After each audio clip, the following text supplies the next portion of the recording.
50 ans après, la guerre d'octobre 1973 continue à intéresser les analystes et les experts militaires. La plupart des historiens sont d'accord sur le caractère exceptionnel de la victoire militaire et conseillers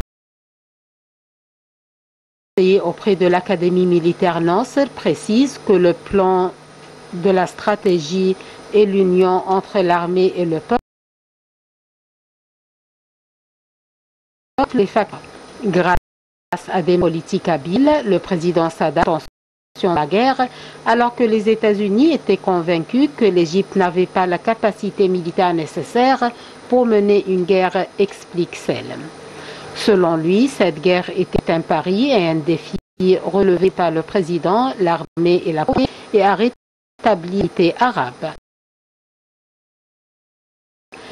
En dépit des grandes capacités techniques de l'armée israélienne qui, à l'époque, Sadat voulait effacer l'humiliation. Son objectif était une guerre offensive. Or, Israël ne pouvait pas maintenir longtemps cette mobilisation pour ne pas affecter son économie, explique l'expert.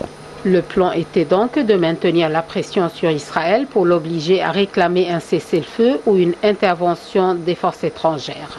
L'objectif de l'Égypte durant la guerre de 1973 n'était donc pas d'anéantir Israël, mais de briser la volonté de guerre israélienne et convaincre les Israéliens que la force seule ne peut pas garantir à Israël la sécurité, indique Selem. Les horribles dans la région sont aujourd'hui Proche-Orient. C'est ce qu'affirme Hassan Selem, professeur de sciences politiques à l'Université du Caire. Selon lui, la décision de mener la guerre a été un tournant politique et stratégique, non seulement pour l'Égypte, mais aussi pour toute la région. La victoire d'octobre a permis à l'Égypte de libérer le Sinaï. En revanche, la guerre de 1973 restera dans la mémoire collective israélienne comme une défaite humiliante.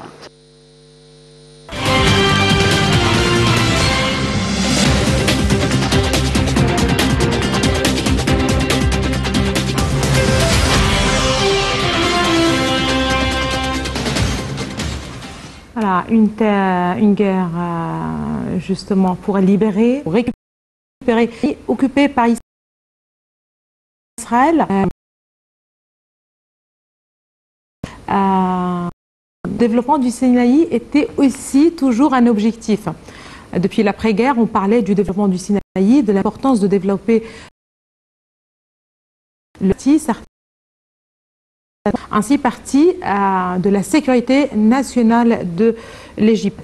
Dans ce contexte, c'est intéressant de rappeler que l'ADJIC place ou a toujours placé le développement stratégique.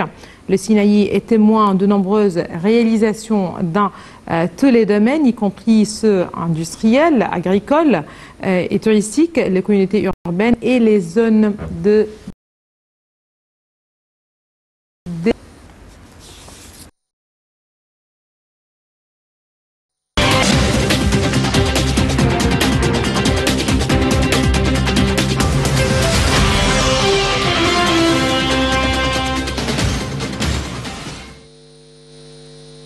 Développer le Sinaï via l'industrie se présente comme une nécessité depuis 2014 après de longues années de négligence de la péninsule. Pour encourager l'investissement sur ces terres, l'État a créé 3 centres d'un coût de 215,5 millions de livres pour servir les investisseurs. Ces centres présentent leurs services à plus de 8800 entreprises, 43 opportunités d'investissement réel parmi 482 opportunités sur la carte industrielle d'Abu Znema et la zone industrielle de Tarashark. Afin d'assurer la sécurité alimentaire, le gouvernement égyptien se tourne vers la bonification des terres en Sinaï ainsi que la création de pisciculture pour satisfaire les besoins de la consommation locale. L'Égypte a ainsi lancé un ambitieux projet de bonification des terres dans le nord et le centre du Sinaï sur une superficie de 456 000 fédans. Parmi ces projets, on peut citer la bonification de 100 000 fédans à Tour Siné et la mise en œuvre de 24 rassemblements productifs et agricoles au centre d'El Hassana de Nakhl et de Bir El Abd. D'ailleurs, pour résoudre le défi de l'eau, qui est l'un des défis les plus importants auxquels est confronté le secteur agricole, l'État a mis en place de gigantesques projets de fourniture d'eau dans le Sinaï. Il s'agit de l'installation de la station d'épuration de Bahr el-Bahr qui pompe environ 6 millions de mètres cubes d'eau vers le Sinaï pour fournir l'eau d'irrigation. Autre projet, l'installation de la station de recyclage d'eau de drainage d'El Mahsana d'une capacité d'1 million de mètres cubes qui a été mise en œuvre pour cultiver une superficie de 50 000 faidans.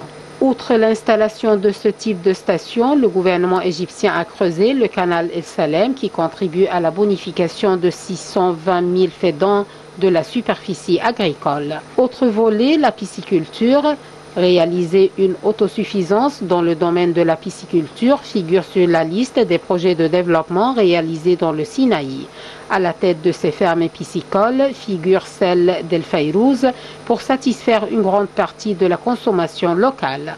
Dans le cadre de ce projet, 5 907 bassins de pisciculture ont été créés. D'autres piscicultures ont été réalisées dans la zone des bassins de l'Est du canal avec un coût de 650 millions de livres.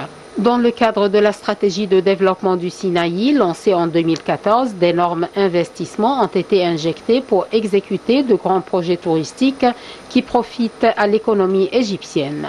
Dans ce contexte, l'État a lancé le grand projet de la transfiguration. Ce méga-projet vise à développer la région du monastère de Sainte-Catherine, le plus ancien couvent chrétien au monde, et le mont de Moïse via 14 projets d'un coût total de 4 milliards de livres égyptiennes.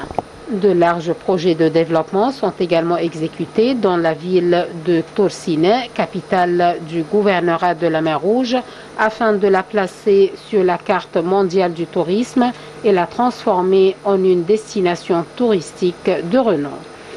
18 milliards de livres ont été investis par l'Égypte pour développer sa capacité de production en gaz naturel et découvrir de nombreux champs gaziers. La Société égyptienne de gaz naturel a réalisé une nouvelle découverte en janvier 2023 au large de la Méditerranée en collaboration avec la société Chevron dans la zone de concession offshore